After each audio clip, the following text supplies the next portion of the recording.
my fellow Americans. No, just kidding.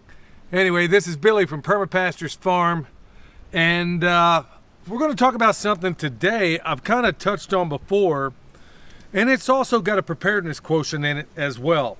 And it's also an experiment that I'm willing to reveal that we've been doing for a while now, and I think it's really going to be helping a whole lot of people, especially in these times. Now, here's the whole reason why I'm doing it, is that there's a number of us that saw these times coming, and we've been making preparations for them for quite a while. It's not an effort to say, hey, look at me, I'm so great. It's just saying, hey, I got one small component worked out, and you might want to consider at least having it as part of your preparedness plan for your animals. Now, everybody knows out there, if you've been at this a while, I don't care what you raise, they need minerals. They got to have it. If they don't, you're going to have problems. That's a bottom line. In fact, if you don't have minerals, you're going to have problems. So, you know, if we don't get our minerals from the ground, then, you know, typically we supplement them. But animals don't necessarily have that ability to be able to just get whatever it is. They're not going to be able to go down to the health food store and get vitamin C, you dig? So you better have it on lock. So here's one of the experiments that we've been conducting over the last, I'd say, almost a year and a half. Especially with pigs and also with chickens. So let's just call it your omnivores. Actually got part of this trick from Joel Salatin, but I've been doing it exclusively. Now what it is, throughout the warmer months, when things are green and things are not like they are right now, we have been feeding almost exclusively comfrey to the pigs and the chickens as a means of getting their minerals into them, the vitamins and the minerals, all the stuff they need. And we've battled over and over again with all the disinformation out there from the powers that shouldn't be, telling you how awful it is, and then basically disproving a lot of that stuff. Well, we've come up with different ways of doing things, and I'm sure a lot of you have as well. Now, one of the things we've historically used, and also got this from Joel Salatin, was kelp. And it's really cool because kelp, in terms of minerals, packs a powerful punch as far as being able to deliver that stuff from. But I got news for you. Our kelp dealer, yeah, it sounds like a drug dealer, our kelp dealer in town basically went out of business or can't find it. I don't know what the deal is, but they gave it up. So we had to start thinking outside the box. Now, you can find some kelp, but it's more than twice the price. But I'm sure it's got to be a mistake on my part because there's only, what, 8% inflation, that's what I'm told.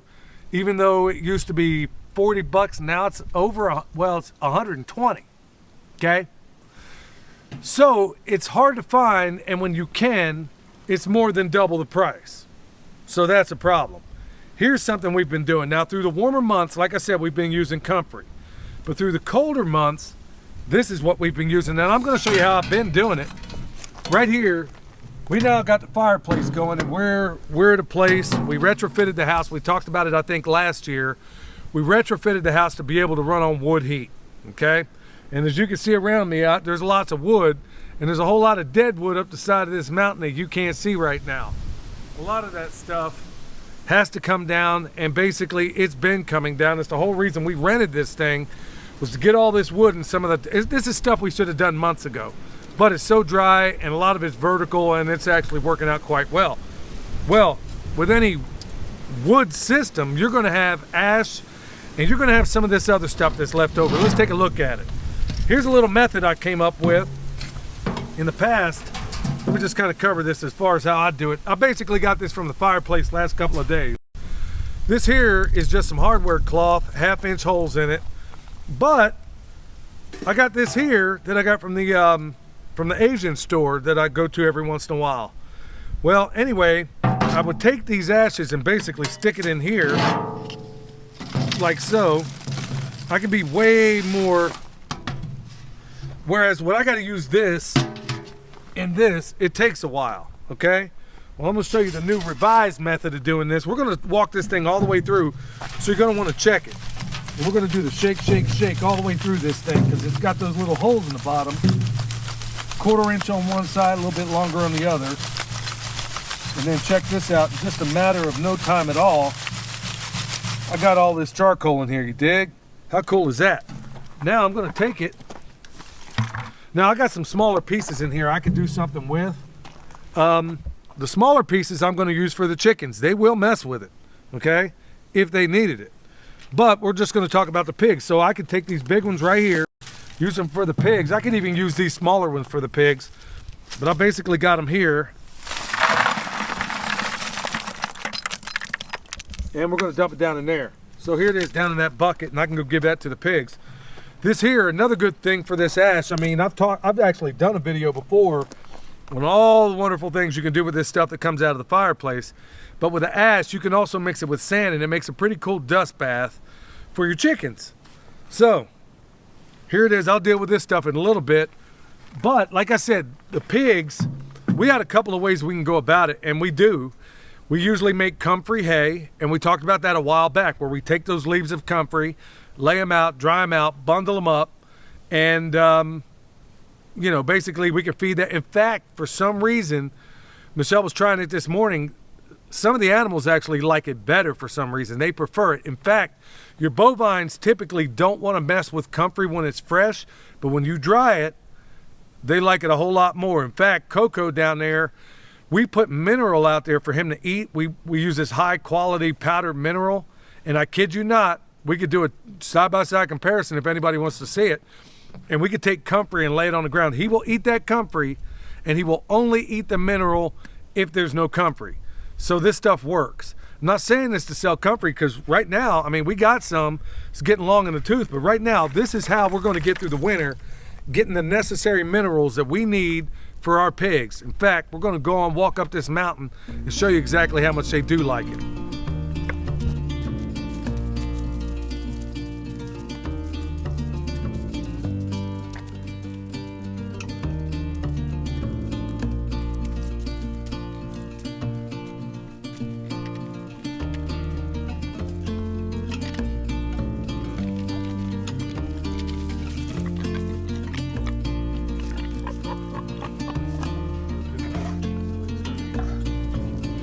All right, I got this bucket, so they think it's dinner time.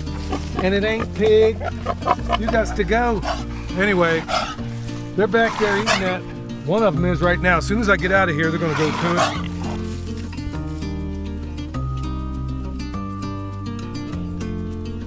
it. All right, showing you two things at once. I know you can't get a sense of how steep it is here, but these pigs are doing perfectly fine in this environment. And by the way, we stick their buckets in the ground like that. That's where they get their water. It almost never freezes. If it does, it's really nothing to get through it. But the bigger point is, now I made a tactical error when filming this. When they see a bucket, they automatically assume that there's food in it. So one of them was working on that. I think we got a little bit of footage of that. And we've demonstrated it before, but we've actually put this to the test and have done this for about 1.5 years now. Comfrey when it grows, and lots of it. And they'll stop. Let me say this because we live in a very litigious society. They eat as much as they want until they don't want it anymore, or they feel like they don't need it. I got to say it that way because, like I said, we live in a very litigious society, and I don't want somebody to just put them in a barren landscape, feed them nothing but comfrey, and then wonder why they die. I mean, they'll eat exactly what they need. They know what they need. So that's what we've been doing. When we grow comfrey, this is why I say we cannot grow enough of it. Because all through, you're back there just chilling, ain't you, pig?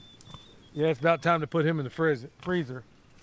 Anyway, this pig's over here chilling, doing this thing, but they're going to get up there, and I promise you, in the course of a day, these three will easily eat a whole 5-gallon bucket of charcoal. I'm not kidding you. And, you know, when it comes out the other end, it's only going to be supercharged, because that's how nature works. So in these times where I know things are getting tougher to find, I mean, just in the grocery store the other day, and all the celery was gone, but they had bags of carrots filling in the spaces, and these things are getting harder to find. Kelp is probably going to be near impossible to find before long, so you better have a plan B. Well, I think I just provided you a pretty good one today. Exercise your own caution, use your own judgment, but I have never seen an animal eat itself to death with something that it shouldn't eat a whole lot of when it had a free choice of things that it could eat. Anyway, that works for us, y'all. Hopefully that's a blessing to you. If you haven't already, check out our butcher course. We got it down below.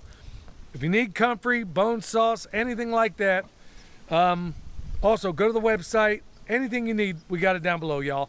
All right, y'all, have a great weekend. Have a wonderful day, and consider my bid for running at the White House. Anyway, till next time, this is Billy from Perma Pastures Farm, where permaculture is my passion. And right here, what you just witnessed is permaculture. We'll see you next time.